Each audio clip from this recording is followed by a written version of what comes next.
આઠમું પગાર પંચ ક્યારથી લાગુ થશે અને લાગુ થશે તો કેટલો થઈ શકે પગાર વધારો? મિત્રો, સ્વાગત છે તમારા બધાનું વિદ્યાસેતુ હસ્તી યુટ્યુબ ચેનલમાં. આજના આ વિડીયોમાં આપણે આઠમા પગાર પંચને લગતી તમામ માહિતી મેળવીશું. તો ચેનલ પર નવા હોય તો ચેનલને સબસ્ક્રાઈબ કરજો અને વિડીયો અંત સુધી જરૂરથી જોજો. તો ચાલો શરૂ કરીએ આજનો આ વિડીયો. આઠમું પગાર પંચ લાગુ થાય તો કર્મચારીઓનો ઓછામાં ઓછો પગાર 50,000 થઈ શકે.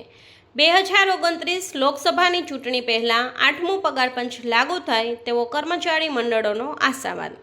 કેન્દ્ર સરકારના કર્મચારીઓ માટે દર 10 વર્ષે નવું પગાર પંચ લાગુ કરવામાં આવતું હોય છે. તો 2026માં છે એ 7મું પગાર પંચ લાગુ થયું હતું. તો હવે 2026માં જે છે એ 8મું પગાર પંચ છે એ ડ્યુ થાય છે. એટલે કેન્દ્ર સરકારના જે કર્મચારીઓ છે એ 8મા પગાર પંચની રાહ જોઈ રહ્યા છે. અને જો પગાર જે છે ઓછામાં ઓછો 12,000 થી 15,000નો વધારો થઈ અને 50,000 જેટલો પગાર વધારો મળી શકે એવું છે. પરંતુ હવે આ જે છે એ 8મું પગાર પંચ ક્યારે લાગુ થાય તેના પર આ ડિપેન્ડ્સ છે. તો ફિટમેન્ટ ફેક્ટર અંગે હજુ કોઈ સર્વસંમતિ સંધાઈ નથી. કેન્દ્ર સરકારે 2.87ની ઓફર કરી છે, જેની સાથે કર્મચારીઓ છે એ 3.83 ફિટમેન્ટ ફેક્ટરને આધારે છે ફિક્સેશનની માંગણી કરી રહ્યા છે. તો ફિક્સ પગારમાં 5 વર્ષ પછી રેગ્યુલર લાભ મળતા થશે. એટલે કેન્દ્ર સરકાર જ્યારે ફિક્સ પગાર જે છે 5 વર્ષ સુધી રહે છે, તો તેના કારણે જે છે એ 1 લાખ ફિક્સ પગારના કર્મચારીઓ હાલમાં ફરજ બજાવે છે અને 3 લાખથી વધુ યુવક યુવતીની ફિક્સ પગારની નીતિથી ભરતી થઈ છે. જો 1/1/2026થી આ 8મું પગાર પંચ લાગુ થશે તો એરિયર્સ મળશે. ગુજરાત કે કેન્દ્ર સરકાર જો 8મું પગાર પંચ લાગુ કરે તો જે પગારનો તફાવત રહે છે એ એરિયર્સ સરકારને આપવું પડે. તો એરિયર્સના કારણે કરોડો રૂપિયાનો સરકારને બોજો પડે. તો ગુજરાત સરકાર તો સદ્ધર છે એટલે આ બોજો ઉઠાવી શકે અને એરિયર્સ આપી શકે, પરંતુ બધા રાજ્ય માટે આ શક્ય નથી. તેથી આ પગાર પંચ કદાચ લાગુ ન પડે. ગુજરાતની વાત કરીએ તો ગુજરાત સરકારે કેન્દ્રનું પગાર પંચ સ્વીકાર્યું હોવાથી ગુજરાતના કર્મચારીની નજર પણ કેન્દ્ર સરકાર પર છે. અત્યારે હાલમાં છે એ 3.50 લાખ કર્મચારી છે અને 4 લાખ પેન્શનર છે.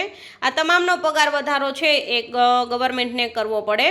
ગુજરાત પેન્શનર સમાજના જનરલ સેક્રેટરી છે જે દરજી કહે છે કે થોડા સમય પહેલાં જયપુરમાં સમગ્ર દેશના પેન્શનરોના એસોસિએશનનું એક અધિવેશન યોજાયું હતું, જેમાં કેન્દ્ર સરકાર સમક્ષ નિયત સમય મુજબ જાન્યુઆરી 2026થી 8મું પગાર પંચ લાગુ કરવા સહિતની 20 રજૂઆત કરાઈ હતી. જ્યાં ગુજરાતને લાગે વળગે છે ત્યાં સુધીમાં ગુજરાતમાં 2026માં જે આનંદીબેન પટેલ હતા ત્યારે 7મું પગાર પંચ લાગુ થયું હતું, પણ ઇન ટોટો લાભ અપાયા નહોતા. ત્યારે ટીએડીએ છે, એચઆરએ, શૈક્ષણિક ભથ્થાનો લાભ નહોતો અપાયો. એ કર્મચારીઓનો હક છે. એટલે 5-6 વર્ષ પછી એટલે 2022 જે છે એની ચૂંટણીમાં આપવાનો નિર્ણય કર્યો હતો. પગાર પંચ લાગુ કરવાની પદ્ધતિ થોડી લાંબી છે. કર્મચારી સૂત્રોનું એવું માનવું છે કે 2029ની લોકસભાની ચૂંટણી આવશે ત્યાં સુધીમાં જે છે એ આ જે છે પગાર પંચ લાગુ થઈ જશે. કેન્દ્રીય કેબિનેટની મંજૂરી પછી પગાર પંચ લાગુ કરવા માટે સચિવોની કમિટીની લીલી ઝંડી બાદ સત્તાવાર જાહેરાત કરવામાં આવે છે. કેટલાક મંડળો સમિતિ દ્વારા સુપરત થનારા અહેવાલના સ્વીકાર કરવામાં મુદત પડે એવી આશંકા વ્યક્ત કરી રહ્યા છે. એટલે કે લોકસભાની ચૂંટણી આવશે 2029ની, ત્યારબાદ જે છે 8મું પગાર પંચ કદાચ લાગુ થશે. ગુજરાતમાં થઈ શકે એવું છે, પરંતુ બધા રાજ્યોમાં એકસાથે લાગુ થશે અને લાગુ થશે તો એરિયર્સ પણ મળશે. હજુ છે એ લાગુ થવામાં ઘણો સમય લાગે તેવું છે. તો આ હતું 8મું પગાર પંચ અંગેની લેટેસ્ટ અપડેટ. આવી જ અપડેટ મેળવવા માંગતા હોય અને ચેનલ પર નવા હોય તો ચેનલને સબસ્ક્રાઈબ કરજો.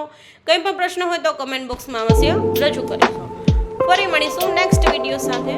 Thank you.